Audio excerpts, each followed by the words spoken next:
In your 40 years of mediating conflicts between warring factions around the world, what's the most important thing that you do that creates peace between the people involved? First, I never hear what they think. See, I get called a lot of names by people who hear what I'm saying. I see you've read my book. You probably can recall I was in a refugee camp in Palestinian Authority, and what all the crowd had to do was hear from my interpreter that I was an American, and a gentleman jumps up and screams at me, "Murderer!" and another one jumps up, "Assassin!" and another one calls, "Child killer!" Within an hour, the guy that called me a murderer invites me to a Ramadan dinner at his house.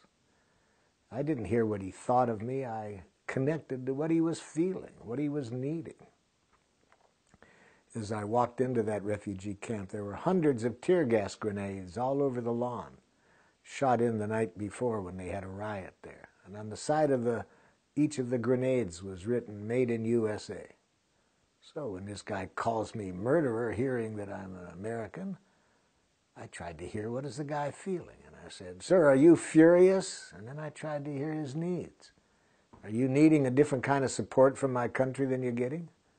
And he looks at me in a kind of a stunned way. Apparently that's not the way people respond to him usually when he screams at them.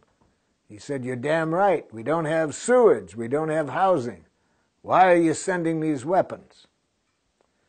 So I said, "Well, then that makes it clear why you'd be so aggravated. If you don't have these basics and you get these weapons sent over here, I can see that your needs are for some other kind of support." He said, "Do you know what it's like to live under these conditions for all these years?" I said, "So you'd like me to understand just how desperate it can be even for one day, let alone for many years."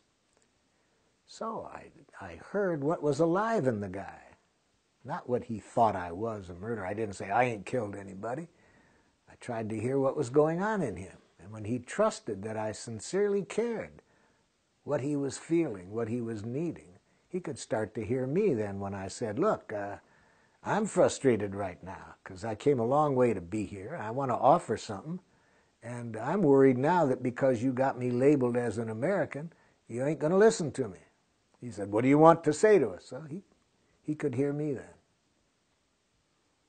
And incidentally, we have a school there now, one of the schools that we call a nonviolent communication school in that refugee camp. And whenever I go to that region, I'm well received hospitably in that refugee camp. But I had to see the human being behind the names that he was calling me. Being called a name is not the same as being violently attacked by terrorists. Do you feel that there is ever justification in using violence or aggression when responding to such an attack? Here, I would say no to violence or aggression, yes to the protective use of force. There are times when we need to use the protective use of force, but never violence and never punishment. The protective use of force is necessary when another person, for whatever reason, is not willing to communicate, and meanwhile, their actions are threatening our needs. So we need to take whatever action can be made to protect against that happening. But we can do that without violence. Gene Sharp's writings show how throughout history people have defended against even armies and violent armies coming at them through the protective use of force. I was walking down a street in Paris about 4 years ago, a busy street, and a woman was walking next to me. All of a sudden, a man comes running up, spins her around, and hits her right in the face, and he starts for her again.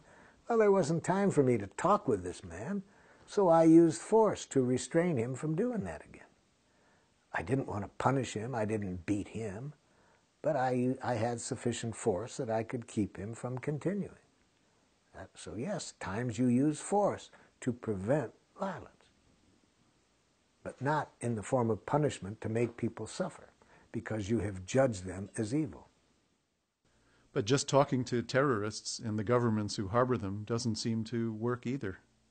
Look at all the peace talks we've had, and the violence just continues. Well, the kind of peace talks we have, I'm not very optimistic that they can prevent violence. They're not the kind of connections that get people connected with each other's humanness.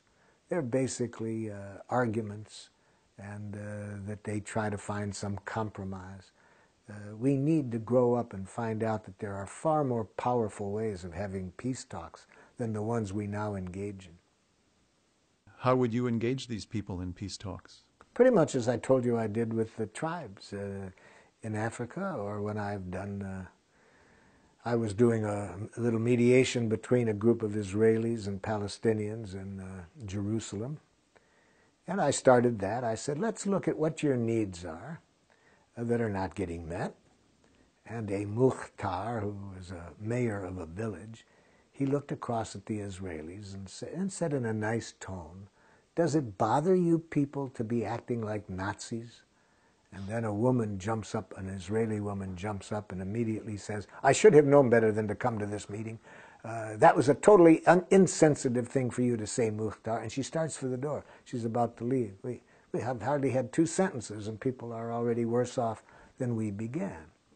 So my role there was to help each connect at the need level. So I said to the Mukhtar, and I knew what he was reacting to. He was reacting to a law that enabled the people to be put in prison for 6 months on suspicion. He was reacting to that. I said, Mukhtar, are you needing some understanding of how your need for safety isn't met with that law? He said, that's what I'm trying to say. Well, of course, he didn't say it exactly that way. And then I helped the woman to hear that. And then it was a different connection than when she's hearing that she's a Nazi. And so that's what I do in those cases. I help people speak a language of life, which is closer to the truth, just what everybody needs, and stay away from these enemy images that can easily sound like blame, criticism, attack. And unfortunately, most people aren't taught the language that I am suggesting, so I have to loan it to them when I do mediations at that level. Considering the amount of violence in the news, what do you say to those who describe your ideas as naive or utopian? I see a different world than the people probably do on the television and in the news. For example, I see the violence. I work in the places with the violence. But what they don't see are the people that I work with who have a different worldview. They have a different consciousness. And these people are spreading their consciousness rapidly. So these people are what give me the hope that they're not hard to find in every country. For example, Father Chris Rajendran, a priest in Sri Lanka. He's doing incredible things there, using our training to get the both sides that have been at war to do reconciliation work. He has an orphanage of kids that have been orphaned by the war from both sides, and he's showing these kids now how to relate to each other in a different way. So in many countries now, I'm working in about 35 countries, and I see that kind of person every day in my work. So I see a different world than the people see on the television. I'm not naive. I see the suffering. I was in a refugee camp not long ago in Sierra Leone, and I was working with a French physician was accompanying me on this trip, and when the director of the refugee camp heard that she was a doctor, he said, would you come with me? There's this child that's not very well. And I followed her over, and she was leaning over the child and the mother, and I said, Pascal, what's the matter? She said, the baby's dying of starvation. I said, why? She said, the mother's dying of starvation. And I turned to the refugee camp leader, and I said, why is this woman starving? He said, well, why is this child starving? He said, we lose 7 a day. You see. So I've seen this. I'm not naive. I know what's going on. I work in Rwanda. There are people that have had everybody in their family killed. So I know what can happen in this world. But I'm working with people all over the world that tells me it doesn't have to be that way. There's people who have survived all of that and never lost a consciousness that that isn't what our nature is. There's nothing we human beings like more than to contribute to one another's well-being.